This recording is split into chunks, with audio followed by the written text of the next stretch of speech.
സജന, വലിയൊരു സൈബർ ആക്രമണം ഉണ്ടാകുമെന്ന് ഉറപ്പുണ്ടായിട്ടും അറിയാവുന്ന ബോധ്യങ്ങളുടെ പേരിൽ നേതൃത്വത്തിനടക്കം പരാതി കൊടുത്ത ആളാണ് താങ്കൾ ഉൾപ്പെടെയുള്ളവർ. പിന്നീടും ഒരു കൂട്ടം നേതാക്കൾ പരസ്യമായി തന്നെ രാഹുൽ പാർട്ടിക്ക് പുറത്തു പോകണം, MLA സ്ഥാനത്ത് തുടരാൻ യോഗ്യനല്ല എന്ന് ആവർത്തിക്കുന്നതും ഈ സമൂഹം കേട്ടു. പക്ഷേ സജന, രാഹുൽ മാങ്കുട്ടത്തിലിനെ പോലൊരാൾ അങ്ങനെ ഒരു ധാർമ്മിക ഉത്തരവാദിത്തം ഏറ്റെടുത്ത് സ്വയമേവ പുറത്തു പോകുമെന്ന് കരുതി കാത്തിരിക്കാൻ ഇനിയും നമ്മൾ വിഡ്ഢികളല്ലല്ലോ. അപ്പോൾ അവിടെ നടപടിയെടുക്കേണ്ടത് കോൺഗ്രസ് ആണ്. എന്തുകൊണ്ടാണ് കോൺഗ്രസ് ഇനിയും അതിന് മടിക്കുന്നത്?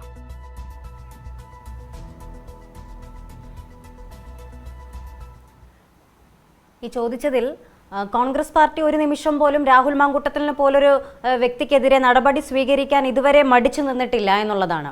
ഇന്ന് തന്നെ ഇദ്ദേഹത്തിന്റെ കാര്യത്തിൽ ഒരു നടപടിയുമായി പാർട്ടി മുന്നോട്ട് വരുമെന്നുള്ള കാര്യം നേരത്തെ തന്നെ അറിയിച്ചിരുന്നതുമാണ്. ഇന്നത്തെ ദിവസം തന്നെ ഇതുവരെ കഴിഞ്ഞിട്ടുമില്ല. ഇനിയും ഏതാനും മണിക്കൂറുകൾക്ക് അകം, ഇനി 4 മണിക്കൂർ നമുക്ക് സമയം മുന്നിലുണ്ട്.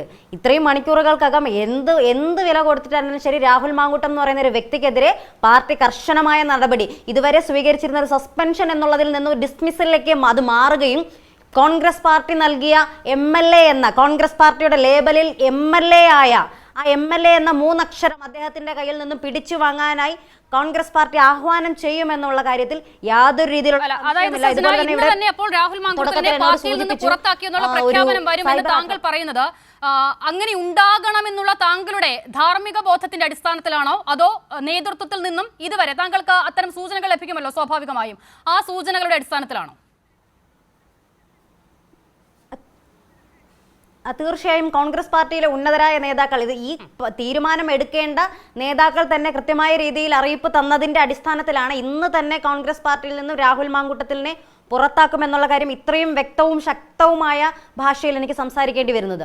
അതായത് അല്പസമയത്തിനകം നമുക്കത് പ്രതീക്ഷിക്കാം. ഇന്നിപ്പോൾ സണ്ണി ജോസഫിന്റെ വാർത്താ സമ്മേളനം ഉണ്ടായിരുന്നു ഉച്ചയോടുകൂടി. അപ്പോൾ ഈ കേസിന്റെ മുൻകൂർ ജാമ്യാപേക്ഷ കോടതിയിൽ പരിഗണിക്കുകയായിരുന്നു. ആ വാർത്താ സമ്മേളനം വാസ്തവത്തിൽ രാഹുലിനെതിരായ നടപടി പ്രതീക്ഷിച്ചാണ് നമ്മൾ കേട്ടത്. പക്ഷേ ഒരു ഒഴുക്കൻ മട്ടിലുള്ള പ്രതികരണത്തിൽ കൂടുതൽ സണ്ണി ജോസഫ് ഒന്നും നടത്തിയില്ല.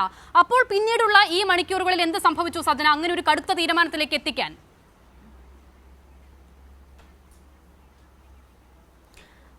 അദ്ദേഹം മാധ്യമങ്ങളെ കാണുമെന്ന് പറഞ്ഞിരുന്നത് ശരിയാണ്. രാഹുൽ മാങ്കൂട്ടത്തിനെതിരെയുള്ള കാര്യം സംസാരിക്കാനാണ് എന്ന് തെറ്റിദ്ധരിച്ചത് മാധ്യമങ്ങളുടെ കുഴപ്പമായി ഞാനിതിനെ ചൂണ്ടിക്കാണിക്കുന്നു. അദ്ദേഹം മാധ്യമങ്ങളെ 11:30 നിങ്ങളെ കാണുമെന്ന് അറിയിച്ചിരുന്നു. അത് ഒരിക്കലും രാഹുൽ മാങ്കൂട്ടത്തിന്റെ വിഷയമാകണമെന്നില്ലല്ലോ. അദ്ദേഹത്തിന് പറയേണ്ടതായ കാര്യങ്ങൾ, പാർട്ടിയുടെ കാര്യങ്ങൾ അദ്ദേഹത്തിന് പറയാം. പക്ഷേ നമ്മൾ പ്രതീക്ഷിക്കുന്ന തരത്തിൽ പാർട്ടിയുടെ കാര്യങ്ങൾ മുന്നോട്ട് പോകണമെന്ന് ചിന്തിക്കുന്നത് മാധ്യമപ്രവർത്തകരുടെ ജോലിയല്ല. അത് പാർട്ടി തന്നെ തീരുമാനിക്കും പാർട്ടിയിൽ എന്ത് നടത്തണം, എപ്പോൾ നടത്തണം എന്നുള്ളത്. പക്ഷെ അതൊരിക്കലും വൈകില്ല. രാഹുൽ മാങ്കൂട്ടത്തിന്റെ വിഷയത്തിൽ നടപടിക്രമങ്ങൾ വൈകിപ്പിക്കില്ല എന്നുള്ളത് ഞാൻ ഉറപ്പു തരുന്നൊരു കാര്യമാണ്. എനിക്ക് നേതാക്കളുടെ ഭാഗത്തു നിന്ന് കിട്ടിയ ഉറപ്പിന്റെ അടിസ്ഥാനത്തിലാണ് രാഹുൽ മാങ്കൂട്ടത്തിലിനെ ഇന്ന് തന്നെ പാർട്ടിയിൽ നിന്ന് പുറത്താക്കുമെന്നുള്ളത് വളരെ വ്യക്തമായിട്ടുള്ള കാര്യമാണ്.